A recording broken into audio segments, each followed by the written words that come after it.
That's ready? Praise the Lord, my little children in the faith. This is Mother Elliott once again coming to you with praises and adoration and glory to our King of Kings. I was just sitting here thinking how so much praise and homage is given to the earthly things. So much, so many hearts that just go out all the way. We're in a time where I see people just doing everything to praise glory and honor to man and to families and children, mothers and fathers, boys and girls. But this little tune came to my mind as I was sitting here reflecting on whom honor, glory, and homage is due. The one that was treated so bad, trampled under the foot of men. This little song is to the lover of my soul and the lover of every born-again believer on the face of this earth.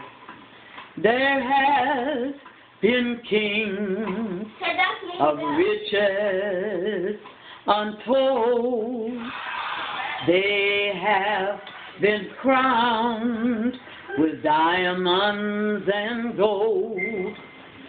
But there is a king who was battered and worn, and the crown that he wore was a crown of thorns.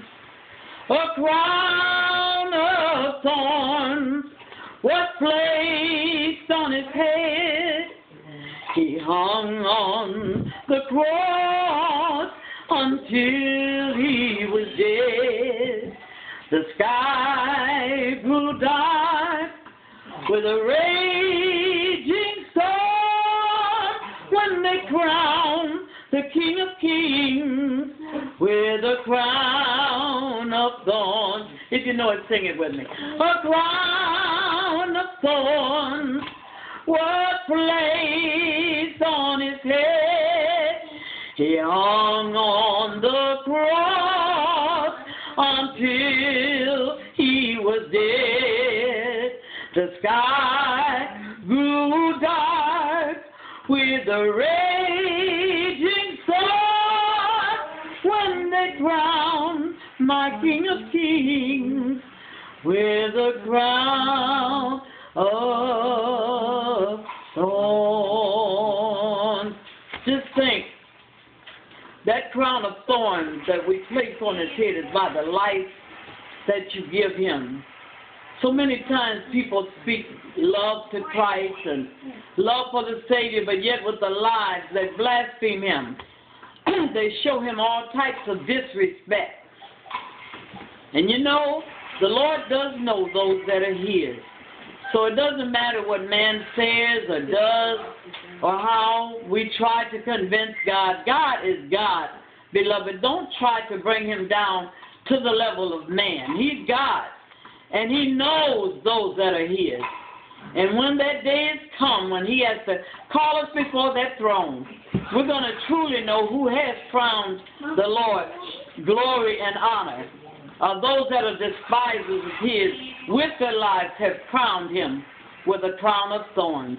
I encourage you to look up in this last hour. Yes. You see what's happening with the tsunami, with the fires, the floods. The earth is going off the scene, beloved. Whether man believes it or not, this earth is on its way out. I would encourage you with all of my heart. I would plead with you with all of my heart. Call upon the name of the Lord. Repent of your sins and ask Christ the Savior and come into your life. Because one day it will be eternally too late. When you are in the fires, you will never again hear the preacher that you didn't want to hear. You'll never again hear that one that witnessed to you and tried their best to warn you. It will be eternally too late. Choose you this day whom you will serve. God bless you. I love you with the love of Christ.